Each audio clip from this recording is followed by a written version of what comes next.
Unlike the NAFTA renegotiations, the trade talks between Seoul and Washington are designed to amend the agreement rather than start from scratch. President Donald Trump's main concern has been last year's $21.6 billion trade deficit between the two nations. In the past few years, it has been going down. He wants to keep it that way. Now, talks began on Friday morning. It was also an opportunity for both sides to present their initial round of desired changes.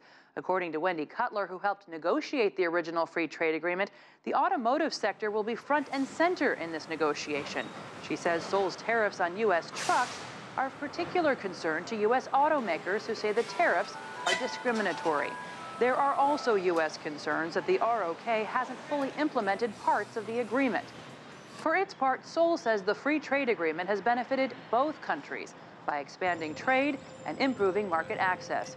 A study the country commissioned last year shows any amendments to the existing agreement are unlikely to have a significant impact because in many trade sectors, most of the tariffs have already been removed. Korean negotiator Yoon Myung-hee arrived in the U.S. on Thursday. According to Yonhap News Service, she told reporters, "I will put the national interest first and conduct negotiations in a manner that strikes a balance of interests and reflects our national interest. Whatever issues come up," she said, "we will reciprocate U.S. demands with our own." Now, on his recent trip to Asia, President Donald Trump said he could no longer tolerate chronic trade abuses and would insist on fair and equal trade policies. Nonetheless, after Seoul announced the purchase of $58 billion in U.S. goods and services on that trip, Trump appeared more hopeful that the U.S. trade deficit will soon be closed.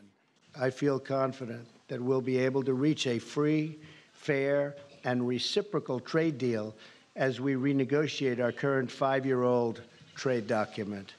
In order to enjoy the benefit of free, equitable, and balanced trade together, we agreed to have the relevant authorities expedite the process of KORUS FTA consultation. By sharing the universal value and the fruits of economic prosperity with the humankind, President Trump and I agreed to make a joint contribution to the peace and prosperity of the world.